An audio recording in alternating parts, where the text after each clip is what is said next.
think you should.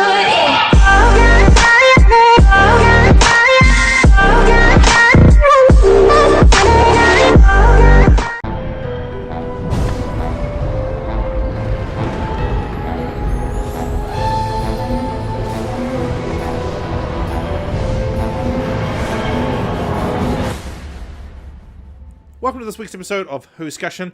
We're your hosts from Whānau, that random guy, and the essentially pleasing Harriet Skelly. The what? The Okay. essentially pleasing Harriet Is that Skelly. is that a record? Yes, that is. It's a I record see. scratch Okay. up I in here. understand now. I didn't understand before. Alright, fair enough. For this week's episode, for part A, we're going to be covering Vengeance on Varos. The Mark of the Yes. Rani. Exactly that. Sorry, Yes, that's it. the Mark of the Rani. And for part B, we're going to be covering for our adventures in season 26B, The Flood, and finishing it off with the Third Doctor. Oh, well, more of somebody else's short trip. What's the third Doctor shot? Yeah, the Third Doctor short trip, The Switching.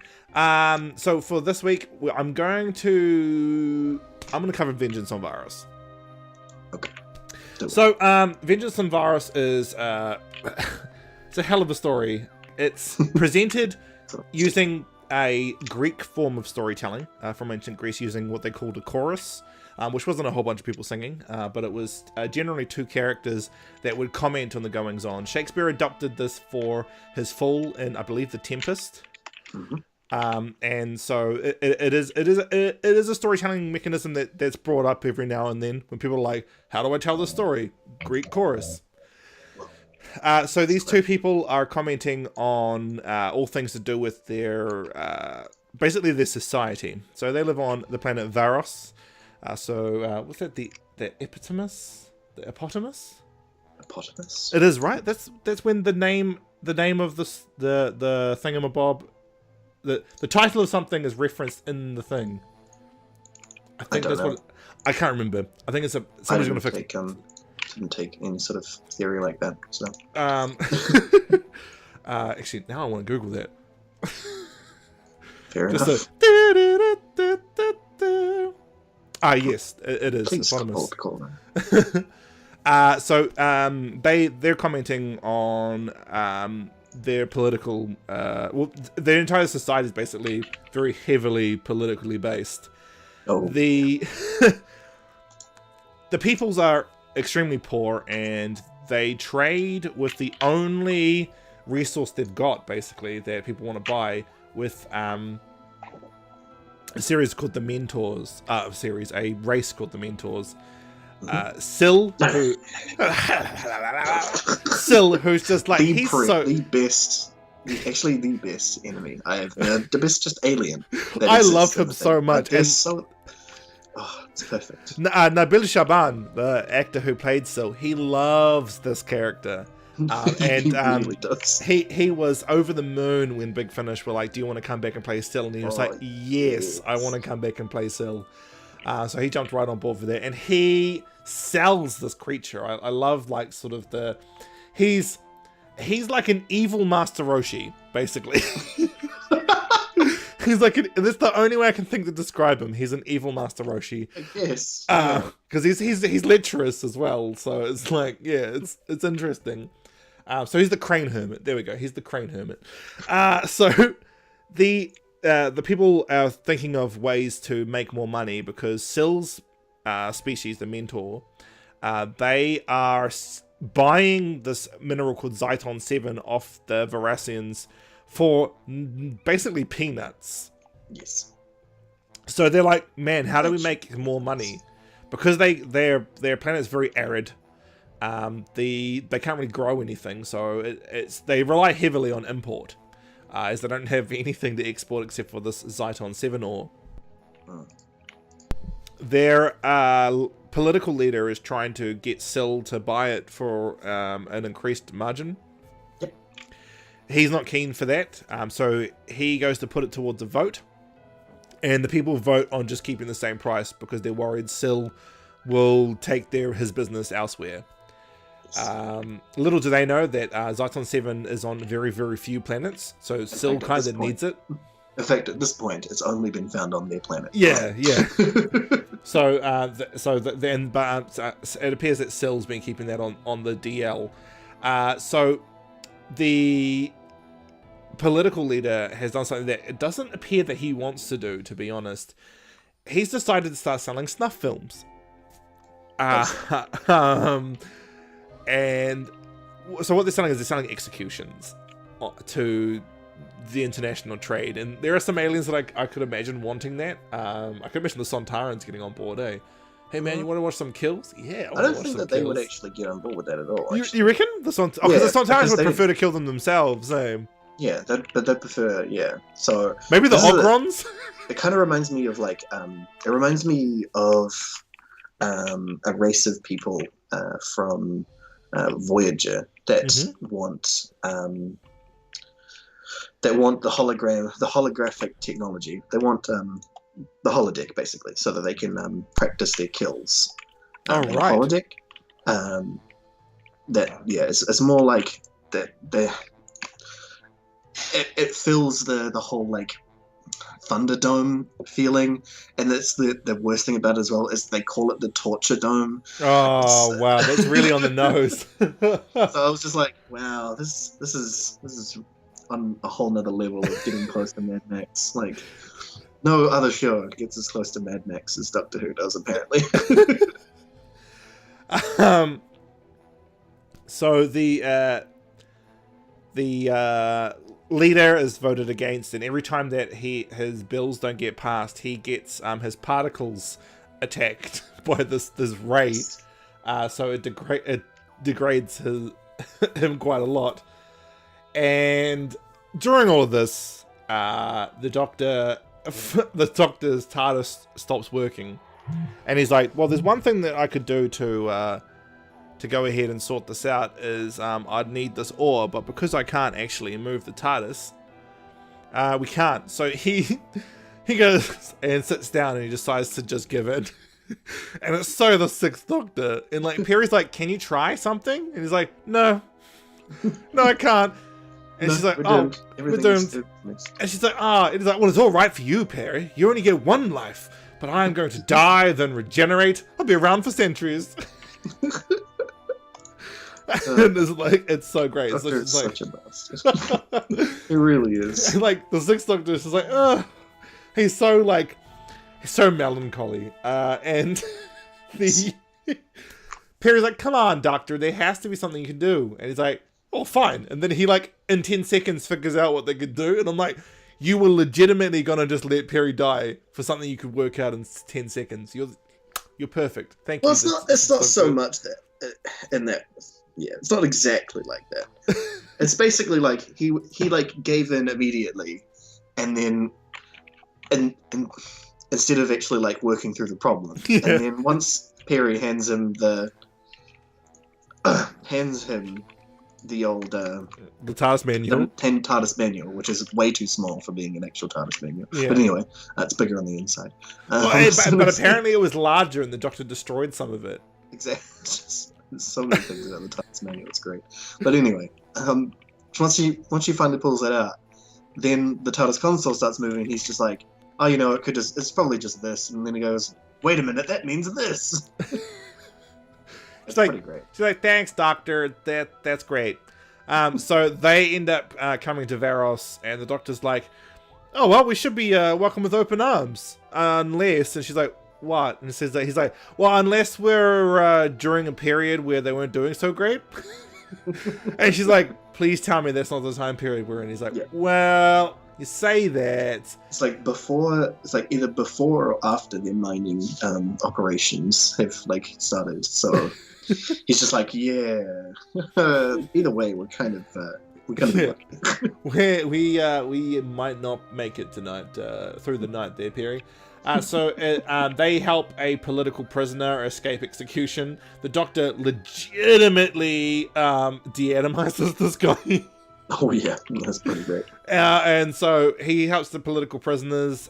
They end up creating this rebel. This one guy who was like really for the government, and then he realized he just betrayed his best friends and turns anti-government in like 10 seconds. That's pretty great. No, he was like, "Hey, I want to help you guys," and the doctor's like, "That's awesome. Let's do this." So they run around the underground torture chambers and basically screw up everybody's day. And the leader's like, "Oh, who the hell are these people?" And Syl's like, "You know who they are. You must be in cahoots with them." And he's like, "I legitimately have been with you all day. Like, at one point did I tell them to do this?" And Syl's like, "Yeah, I suppose that's a good point." The Quillam, who's the scientific expert in torturing people, and the chief officer, it transpires that they are more on Syl's side than the side of their own people. Yeah. And they are actually taking a huge profit from the Zyton 7 ore and just not giving it back to Varos, which is kind It's of not quite like that. It's more like they're getting paid off in the same way that, okay, this is probably a really apt description actually. In the same way that oil companies pay lobbyists in America to make sure that that things go smoothly for them, or like, you know, when I suppose even better is where governments set up by the oil industry in Middle Eastern countries to make sure that oil continues to flow nicely without any regulation. Do you know what's crazy? Do you know, before that started being a thing, it was over bananas? Yeah, it was over bananas. It was over bananas. That's crazy, man. Well, bananas and oil and just any sort of commodity like that that's only found in particular places in particular climates is that governments get basically overthrown by companies that have the money to do that, which kind of So think about it like that, where these companies are paying these people to keep the regulations low and the price low for them. They're not necessarily siphoning the budget off to these people. They're just paying them or giving them a better life, basically, to keep them in that sort of way, which is really weird. It's like, really, you're undercutting your own like civilization just to get like a little bit up. It's not really helpful in any way. So No. I don't know. I don't understand those kind of people, but I guess I'm just not a millionaire. I don't get that. Well, I suppose if you had somebody that goes, Yeah, if I had that, like this position where I constantly went, then I probably would understand. then you would understand. I love that. That guy is actually just my favorite. Yeah, I love Syl. Like, Syl's so great. So the Doctor and this rebel, they start overthrowing soldiers, beating the crap out of soldiers, killing soldiers. Like, the Doctor's like, "You're my own private army now, let's go." And they end up in this environment where they're attacked by their own mind, essentially. And the Doctor and his team get separated. The Doctor his mind, he puts up a hell of a fight, and apparently Quillam, who's again the chief executioner, he's like, "Whoa, this guy's putting up like the fight of the century," and that'd be his Time Lord brain working in overtime. And basically the hallucinogen is telling him that he is dying of dehydration. That's at some point that is the case. Yeah, and so he ends up passing out. The other people get Perry and the female rebel, they get caught and they're put in this like chamber thingy. And the Doctor, he wakes up and he's like, "Okay, all right, sweet, I fought off this false dehydration." And then he brutally kills two of the guards in a acid bath. And then he James Bonds his way out of there. It's so great. He picks up his coat, he looks at them and he goes, "Forgive me if I don't join you." And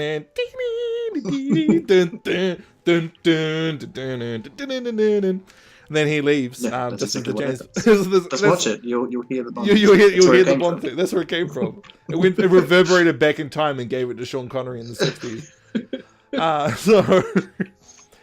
The Doctor is like, "Look, I've had enough of everybody's crap," so he decides to help the rebels topple their government and sort everything out. And he's like, "Hey, I want to sort everything out. And Syl's like, you're from another company, aren't you? And the doctor's like, no, please don't say that again, because I'll stop you from existing. And then Syl's like, and this is this story is the most Jonathan Nathan Turner I think we've had to this point, because there is a lot of very visual executions in this story. Oh yeah. And I'm just like, wow, Jonathan just he really didn't like Mary Widows. No. At all. Not and at the all. BBC telling him, you need to calm down. Obviously he wasn't listening. It went in the other direction. Yeah. He was like, I'm gonna just go the Tell me opposite to way. calm down. I'll tell you to calm down. So the doctor ends up teaming up with the rebels. Perry helps the ruler, well, not the ruler, the elected official to get the leader of the army to come over to his side of thinking.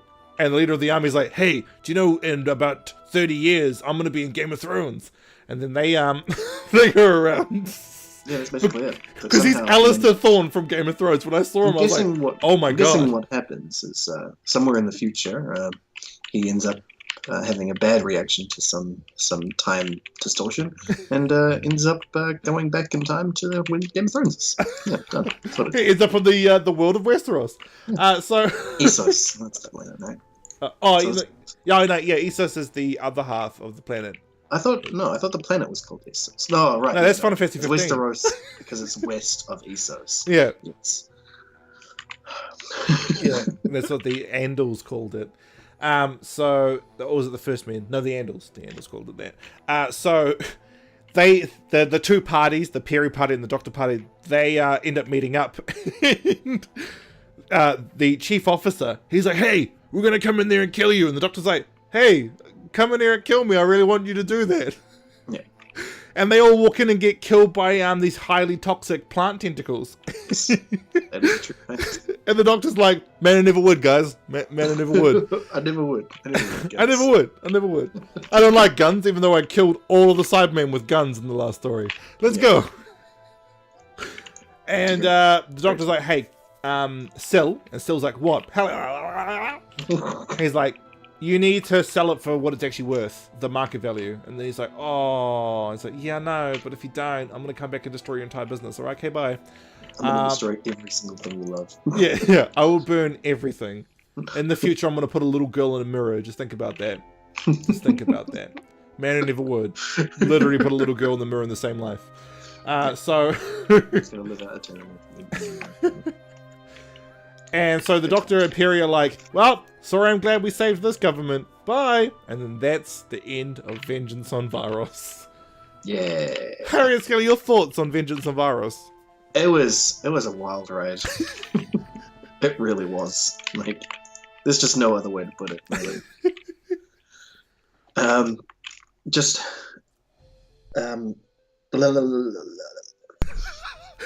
the thing that makes it yeah. As soon as I heard it, I was like, did he do what I think he did? And then he did it again. I'm like, he did what I think he did. This is going to be the greatest story of all time. And it really was. The poignancy of a government that's selling itself out for its material that's literally only found in there at that place.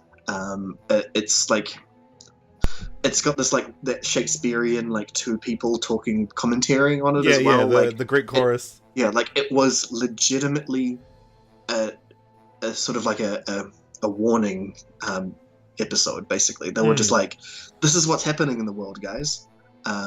Is anybody going to do anything about it?" And to this day, we still haven't really done anything about it. But Yeah, the Doctor's like, I'm trying to help you guys out. Oh, that's right, you're people, and you're always going to need me. That's great. Yeah. But it's just the poignancy of all of these things is paramount. Where they're in a world that was a prison. It was a prison world, and they've built this weird pseudo what's the word?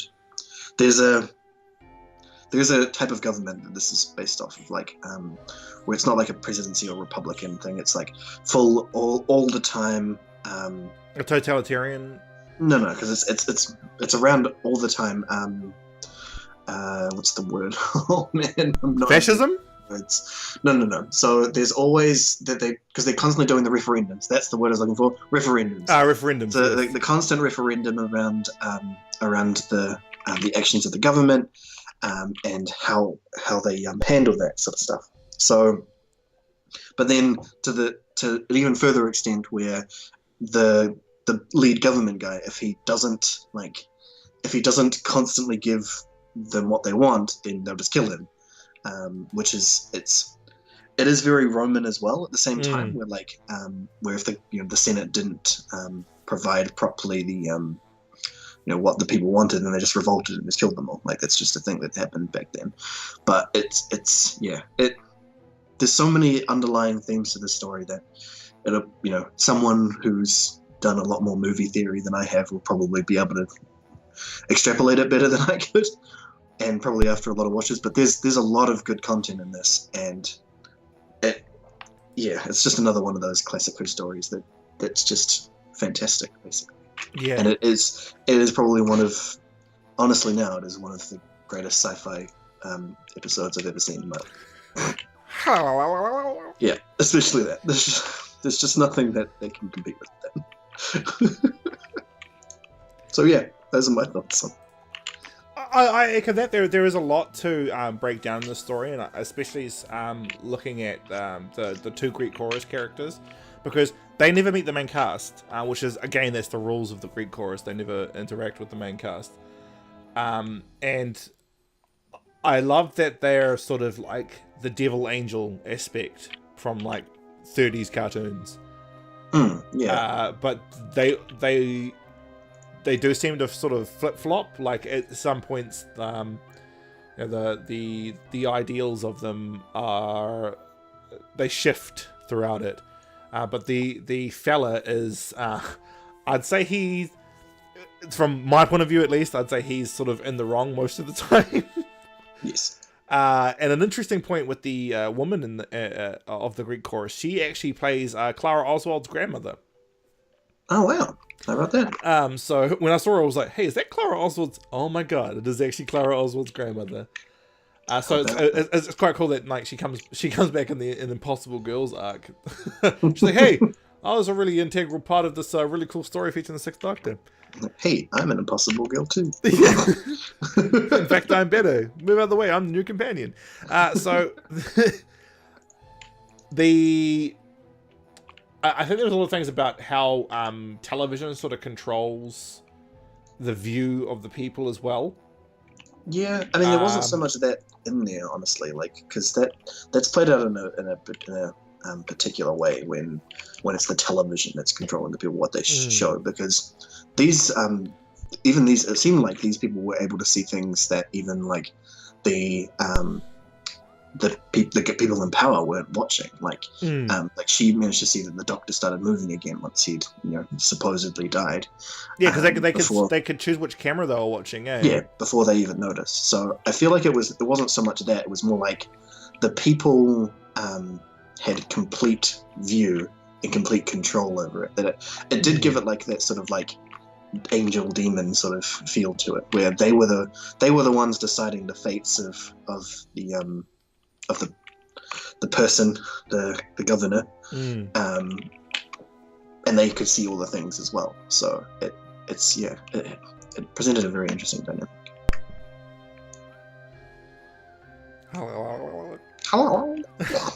Yeah, that's all you need to know about. What's interesting about Sil as well is that he's constantly hydrated by these two fellas, which is something that will moisturize me. Yeah, which is something that is played out. I would say Cassandra is definitely a in-universe reference to Sil, and just that aspect. But Sil even has to sit in that tank as well. I love that tank. Sil is, I think he was a joy. To be honest, I really liked the character. Especially when things weren't going his way, and he was just like, "Kill them!" Like he was in control of everybody. And I was like, no, sorry, you've only got Quillam and the chief officer in your pocket, so no.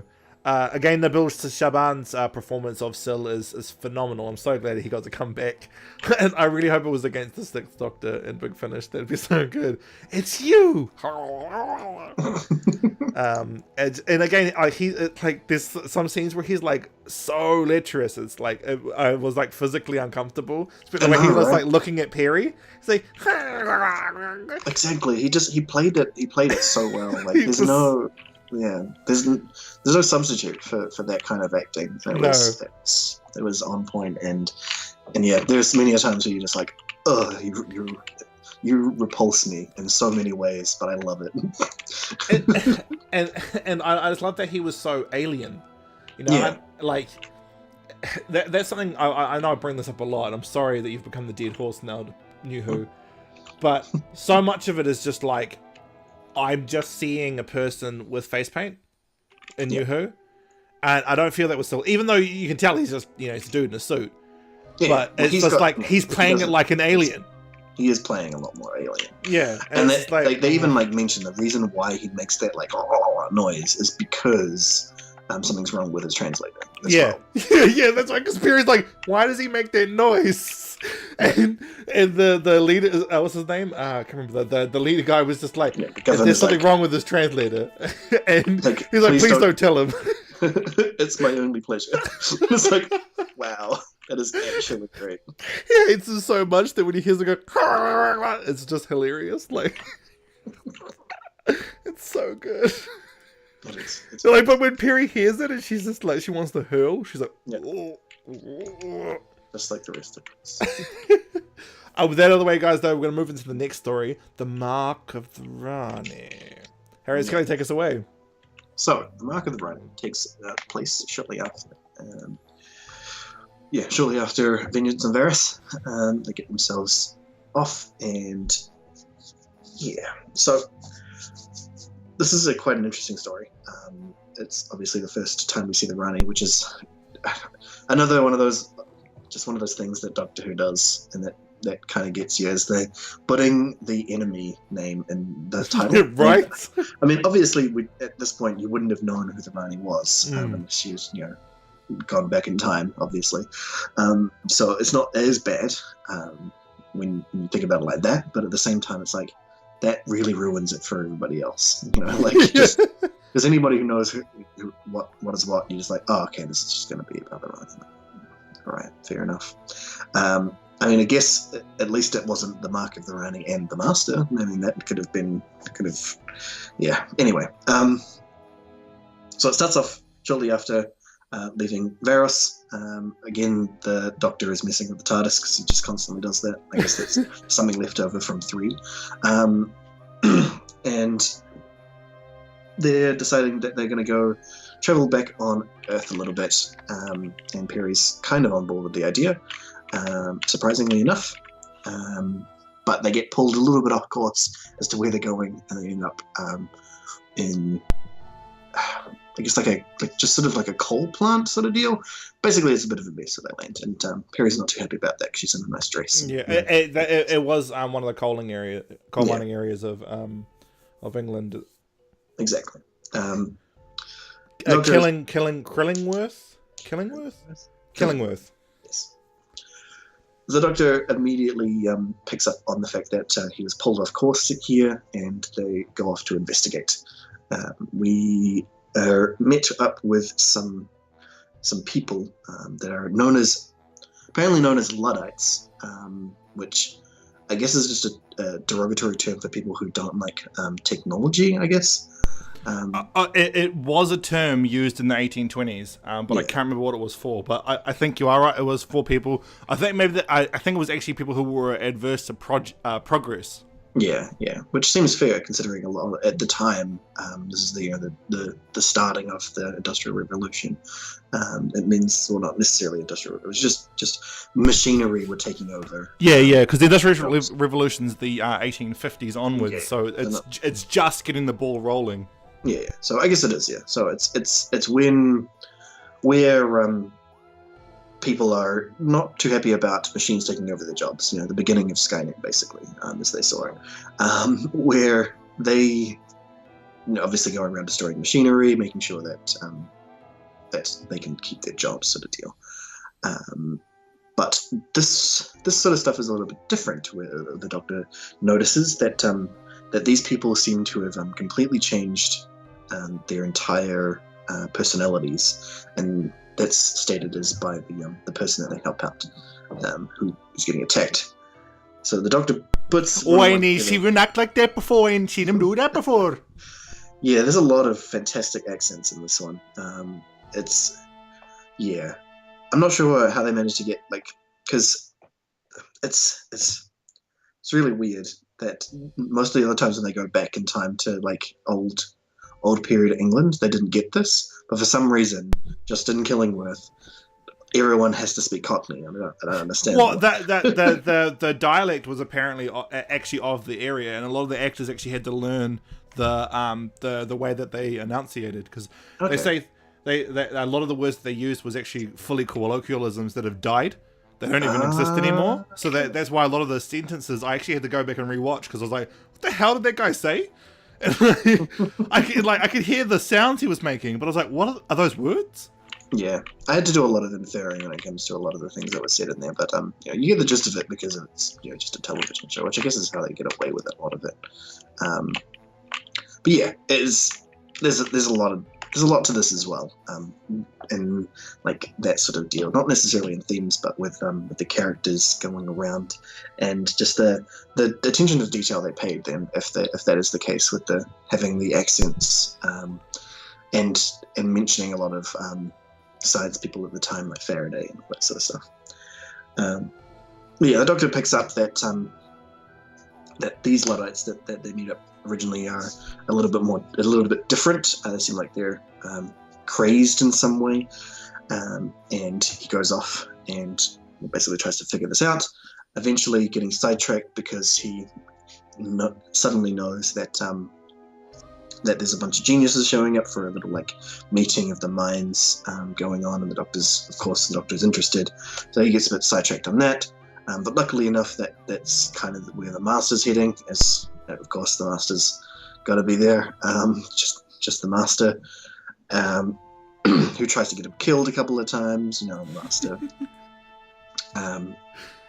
Eventually, the Doctor figures out that that these people that are going a bit crazy are actually affected in some way, and they seem to be affected by what's going on in a bathhouse. So he goes to check it out, gets knocked out by some gaseous stuff in the bathhouse, and then is met by the Rani, who we're not really familiar with at this point, but with a quick exchange, we realize that she is very much in the same boat as the Master, where she is a renegade Time Lord, Time Lady. Yeah, and she wants to be she's just just let me do this one thing and I'll go. Just shh. Yeah.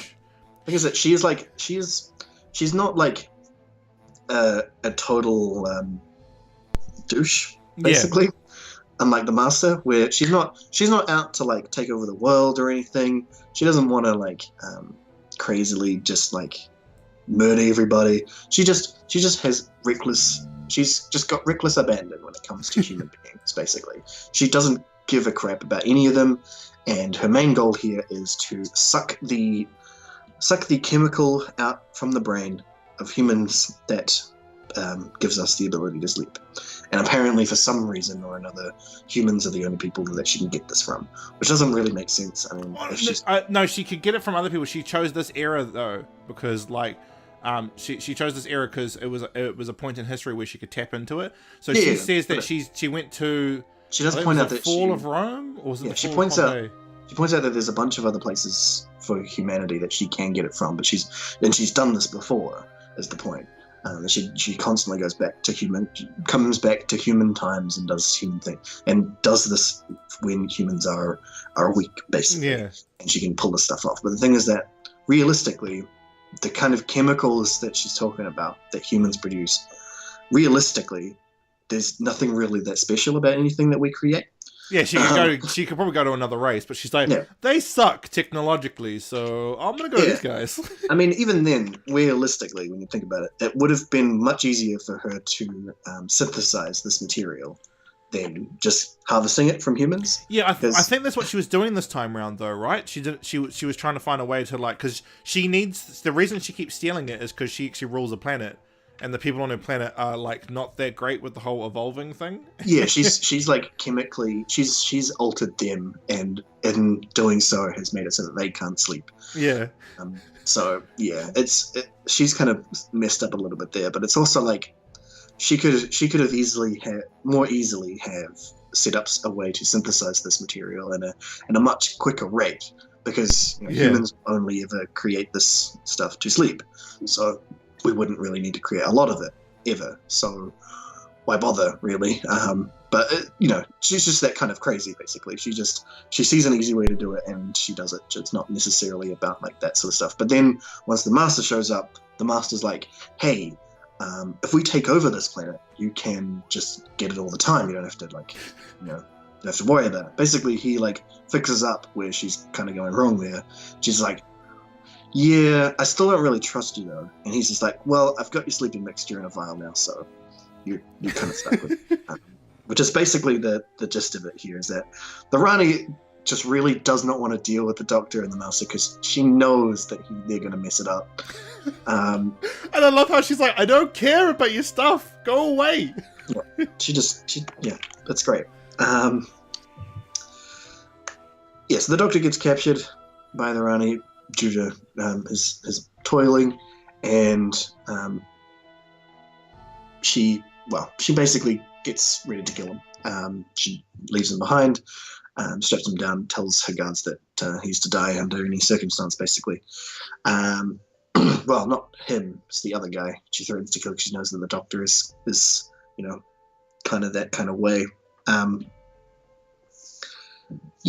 Then Perry shows up. She's been looking for him, tries to save him, and then they all show up again, Master and the Rani, and it goes downhill from there, basically. Well, I guess kind of it sort of goes into that climaxy area because it's the end of an episode where they have to trick their way out of a scenario where the Master's got some guys capturing the TARDIS and wants to taunt the Doctor before he kills him, and then the Doctor kicks a gun out of his hands and pushes him over, and then Perry pushes him down a hill and accidentally pushes him into the passing of the other guys, and they try to push him down a well, and then all of a sudden a scientist man jumps in the way and saves him, but only after the episode's actually finished and started again. So that's the sort of thing that happens. Good old cliffhangers. Good old cliffhangers. They just had to do it. So Perry, the Doctor, and the scientist guy, cannot remember his name, run off back to the farm, trying to start sorting this stuff out. Eventually, there was George Stephenson. Is it? Yeah, George Stephenson. Sorry, George Stephenson. Yeah, one of the he invents the combustible engine. Did he invent the combustible engine? Yeah, yes, he did. Yeah. So without him, we would be ultra mega screwed. So he needs to be a thing. Yeah, pretty much. But yeah. Anyway, well, he had invented it by this point. Anyway, so it would have been okay. It's still in prototype. Oh, is it? Yeah, because that's what he's building in the background in the story. Right. Is the first one. Right. Okay. Anyway, but I can't turn it into power. I don't even know how, Doctor. Sorry, repeat that. Sorry, you want to say that again? Anyway, they go back to the thing, trying to sort some stuff out. Master and the Rani are not particularly happy about what's going on. They go and clear out the bathhouse and leave. Doctor and Perry decide that they want to go investigate again. They go. Turns out the Rani has left a mustard gas trap for him, which is really interesting. And it's in a volcano painting as well. It's really interesting for that stuff. The Rani she's kind of crazy. I think. She's just. But I always think that she's trying to be 3 steps ahead. She's way better than the Master in that regards. Yeah, and basically the only reason that she's foiled here, when it really comes down to it, the only reason that it doesn't work out so well for her doing this is the Master's fault, basically. Yeah, it is. If he hadn't shown up and pulled the Doctor in, then she would have gotten her sleeping stuff, she would have gone, and she would have been fine, like no big deal. But the Master has to pull in the Doctor and pull her into his schemes, and then she just gets from worse to worse, basically. So eventually the Doctor gets back in, manages to get inside of her TARDIS, even though she shouldn't have left it there, really. It seems kind of pointless. But anyway, she leaves it there, he gets in it, and She leaves it there because she pulls it. can recall it to her at any point. Yes, she's got a TARDIS remote. She's figured this out. And the Master's like, "Oh, girl, you got that remote?" Yeah, and even the Doctor's like, wow, maybe if I'm really nice to her, she would, you know what, never mind. Anyway, so the Doctor realizes once she transports it to him, and they enter and they talk about their plans, because that's what evil guys do, and the Doctor overhears it. They grab some landmines, which are very interesting landmines, we'll get to that later, and leave. And the Doctor messes with her TARDIS a little bit. We'll leave that for a little bit later as well. Doctor gets out, finds Perry, basically.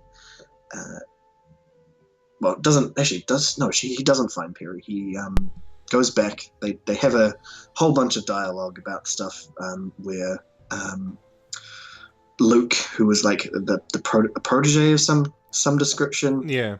He's been controlled by the Master at some point by using the Rani's mind manipulating worm things, maggots. Anyway, so he's gone full on like zombie evil guy, and basically tricked Perry to coming with him into a bad forest where he was meant to take the scientist guy.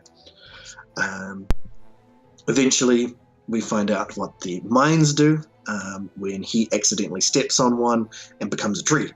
Yes, he does. When it happened, I was like, "Whoa!" Yeah, when it first happened, I wasn't like paying attention properly to the background. So when it first happened, I'm just like, oh, those are just regular landmines, okay, because it looked like he just got blown up. But then I realized shortly after that they're like really focusing on this tree. I'm like, oh, he became a tree. I was just like, "Oh, okay."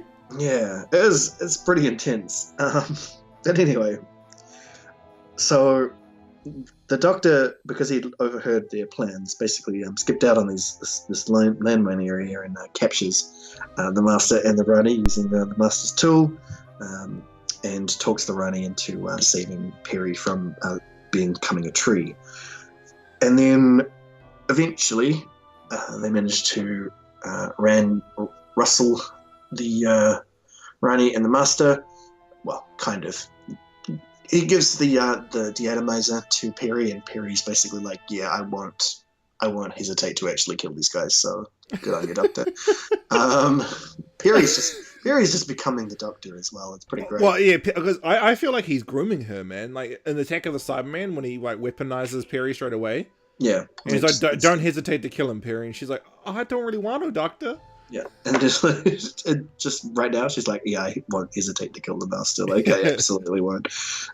Yeah, she's going like full on commando here, full on S. Anyway, S. Yeah.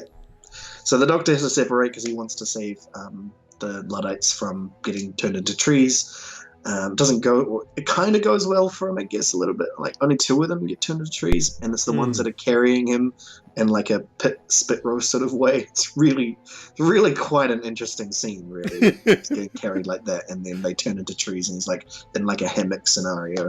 And he's like, okay, remain calm, Doctor. You don't want to become a tree. Yeah, that's pretty great.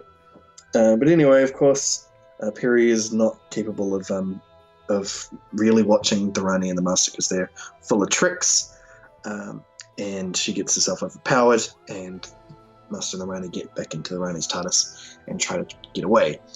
Luckily enough, the Doctor had prepared for this occasion and set it up so that their TARDIS will be basically incapable of just like doing short hops and jumps off really far into the future, and one of her like pet like Tyrannosaurus Rex embryos falls over and starts to become Tyrannosaurus. It's pretty great. And I love the master. He's like, no, why?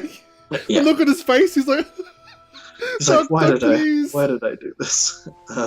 Yeah, and the Doctor gets back to his TARDIS, and that's the end of the story. It's pretty great. I love when he sees the Rani's TARDIS console, and he's like, whoa, this model's awesome. Yeah. It is an awesome model, honestly. Yeah. Like, it is top notch. Like, it's got like crazy console things going on. It's not like just up and down stuff. It's like actual like full on like cycling things. It's pretty great. It's pretty awesome. It's like what are those things called where it's the model of our solar system? I don't know what those are called actually. Yeah, well, anyway, she has one of those as like her TARDIS console. Yeah, it's basically. really cool. I was like, that's awesome. And the Doctor's like, whoa. Well, I'm really sorry I'm gonna have to ruin your day, but cool console. But I like what you were saying before, is that the whole reason the Rani's plan falls apart, because she wasn't planning on like killing these dudes. She just wanted some serotonin, and then she was gonna leave. Yeah, basically. She was And the master was like, we should kill the Doctor, and she's like, I don't care.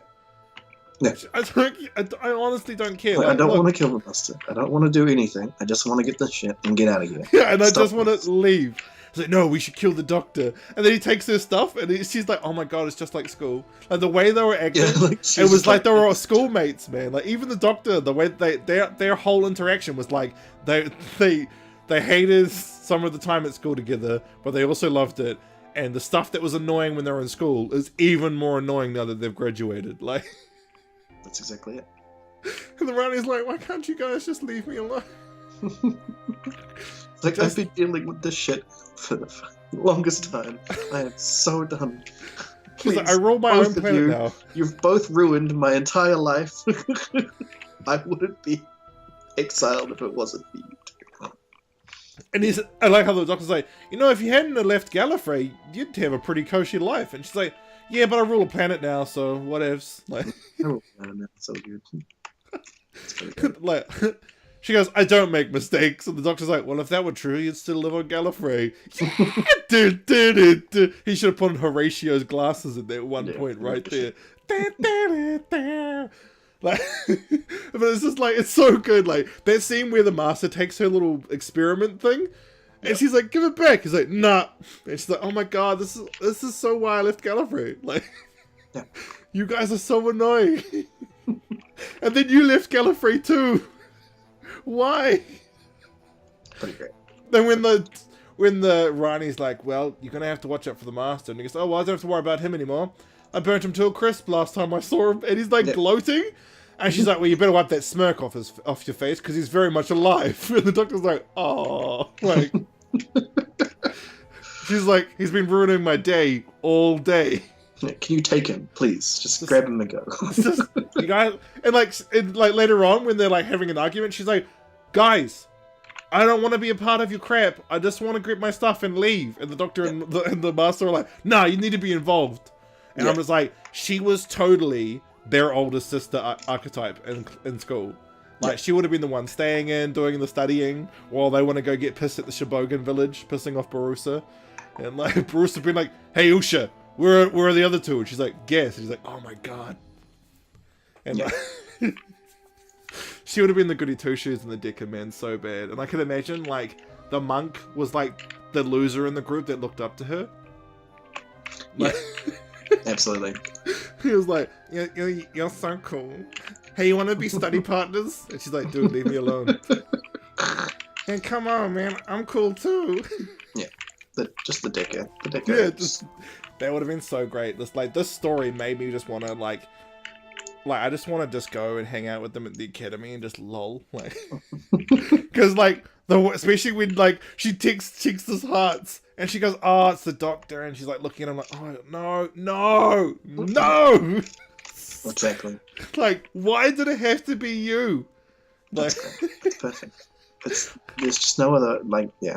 This whole story is perfect. I really wish there was one where it was like the monk, the Master, the Rani, and the Doctor. I and really they- wish, really wish there's one that has them all just show up, like have the show Decker up. come back together, like they And would they be. just be annoyed with each other, just like, Yeah. oh, why? They would Why? have been a great 50th.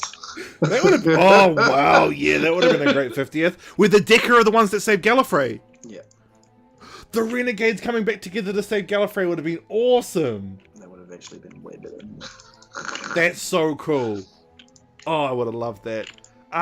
But yeah, no, the Mark of the Rani, that ending is my favorite as well, because like the Doctor, he's like he set up a trap so that a dinosaur may or may not eat his best friends. Well, he didn't mean for the dinosaur to eat. That's why he didn't just set the TARDIS to explode. Like he just made it so that they wouldn't be able to come back for a little bit. Well, at least until they've left the Milky Way. What did you do, Doctor? Oh, some things, Perry. Let's go. Like, I just love when the embryonic sac falls on the ground, and the Rani's like, oh, and the Master's like, what is that? And she's like, it's a Tyrannosaurus Rex. And he's like, like, I'm so done with you. This is where we stopped dating. oh my god, that so would have been it, hey? That would have been like the awkward date. Like, don't ever call me again. And then like the Master's calling it every day on the vidcom, like, pick up. No. I'm pretty sure that it was a mutual thing.